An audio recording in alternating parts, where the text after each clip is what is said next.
Assalamualaikum warahmatullahi wabarakatuh. Hamdan wa syukran lillah amma ba'du. Ikhwani fillah yang dirahmati Allah Subhanahu wa taala, yang saya cintai, yang saya banggakan. Semoga Allah Subhanahu wa taala selalu melindungi kita semua dan selalu memberikan maghfirahnya, ampunannya dan kasih sayangnya kepada kita semua. Tak lupa juga salawat beserta salam marilah kita curah limpahkan kepada habibana wa nabiyana Nabi Muhammad sallallahu alaihi wasallam, pemimpin umat akhir zaman. Ikhwani fillah, sahabat channel Sidangur TV yang dirahmati Allah Subhanahu wa taala, semoga apa yang disemogakan oleh kita semua semoga tersemogakan. Apa yang kita cita-citakan, apa yang kita niatkan, apa yang kita maksudkan, mudah-mudahan Allah Subhanahu wa taala mengabulkan, mengijabah apa yang kita niatkan, apa yang kita pinta, apa yang kita cita-citakan. Dan semoga Allah Subhanahu wa taala selalu memberikan kekuatan iman dan Islam dan kekuatan untuk mengerjakan amal soleh sesuai dengan anjuran baginda Nabi Muhammad sallallahu alaihi wasallam kepada kita semua. Ikhwani fillah, ketahuilah bahwasanya bulan ini adalah bulan yang sangat mulia, yang sangat istimewa. Maka oleh karena itu marilah kita semua banyak mengamalkan amalan-amalan, kesunahan-kesunahan, karena di bulan ini semua amalan-amalan akan dilipat gandakan. Bulan Muharram dimaknai sebagai momen pelipat gandaan amalan yang dikerjakan. Dengan kata lain, amalan di bulan Muharram sesuai sunnah yang dikerjakan akan diberi pelipat gandaan pahala bagi yang bertaubat ketaatan, berbuat ketaatan.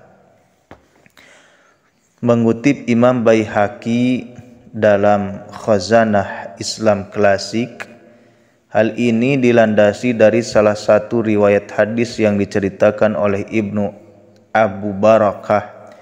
Ia berkata, Rasulullah SAW menyebut bulan Muharram sebagai salah satu bulan haram di kalender Hijriyah dan berkata, maka sesungguhnya darah, harta dan kehormatan kalian semua haram atau mulia atas kalian seperti mulianya hari ini di negeri ini dan di bulan ini. Dan sesungguhnya kalian akan menghadap Tuhanmu sekalian dan sesungguhnya kalian akan menghadap Tuhanmu sekalian dan Dia akan bertanya kepada kalian tentang amal perbuatan kalian. Hadis riwayat Bukhari dan Muslim. 4 amalan di bulan Muharram sesuai sunnah. Yang pertama, puasa. Puasa di bulan Muharram adalah paling utama setelah puasa Ramadan, sebagaimana disebutkan dalam hadis yang berasal dari Abu Hurairah radhiyallahu anhu. Afdhalus siyam ba'da Ramadan syahrullahil Muharram wa afdhalus salati ba'dal faridati Salatul Laili, yang artinya puasa yang paling utama setelah puasa Ramadan adalah puasa pada bulan Allah, yaitu bulan Muharram. Sementara solat yang paling utama setelah solat wajib adalah solat malam. Hadis riwayat Muslim. Ada beberapa puasa yang bisa dikerjakan dalam bulan ini. Beberapa puasa sunnah yang dapat dikerjakan adalah puasa Tasu'a 9 Muharram yang bertepatan dengan 7 Agustus yang bertepatan. Di samping itu ada puasa Ayyamul Bid. Kemudian yang kedua adalah zikir. Seperti bulan lainnya, bulan Muharram dapat diisi dengan banyak mengingat Allah Subhanahu wa taala atau zikir. Perintah untuk mengingat Allah ini telah disebutkan dalam beberapa surat. dalam Al-Quran Allah Subhanahu wa Ta'ala berfirman dalam Quran surat Al-Ahzab ayat 41 sampai 42 sebagai berikut. Ya ayyuhalladzina amanu dzkurullaha dzikran katsira wasabbihuhu bukratan wa asila. Yang artinya, hai orang-orang yang beriman, berzikirlah dengan menyebut nama Allah, zikir yang sebanyak-banyaknya, dan bertasbihlah kepadanya di waktu pagi dan petang. Dalam sebuah hadis riwayat Muslim dikatakan bahwa orang yang membaca zikir akan dikelilingi oleh malaikat rahmat. Dari Abu Hurairah radhiyallahu anhu berkata, Rasulullah sallallahu alaihi wasallam bersabda, tidaklah suatu kaum duduk dalam satu majlis yang di dalamnya menyebut zikir nama Allah, melainkan malaikat mengepungnya dalam rahmat menyeliputinya, dan Allah menyebut mereka sebagai golongan yang berada di sisinya. Hadis riwayat Muslim. Yang ketiga, sedekah. Bersedekah adalah salah satu amalan di bulan Muharram sesuai sunnah, khususnya pada hari Asyura. Hal ini dilandasi dari riwayat hadis Sufyan bin Uyainah radhiyallahu anhu yang dikutip dari 12 bulan mulia amalan sepanjang tahun oleh Abdurrahman Ahmad. Ia meriwayatkan Muslim yang melapangkan keluarganya pada hari Asyura, maka Allah akan melapangkannya selama setahun itu. Ibnu Uyainah radhiyallahu anhu telah mencobanya selama 50 atau 60 tahun.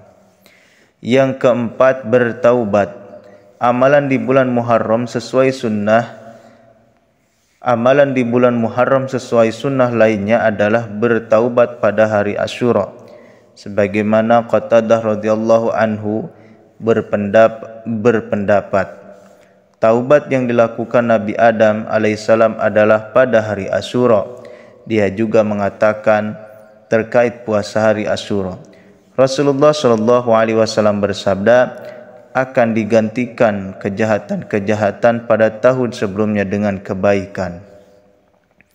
Menurut Ibnu Alan dalam kitab Syarhul Azkar menjelaskan, orang-orang pada masa jahiliyah dulu pun mengagungkan bulan Muharram.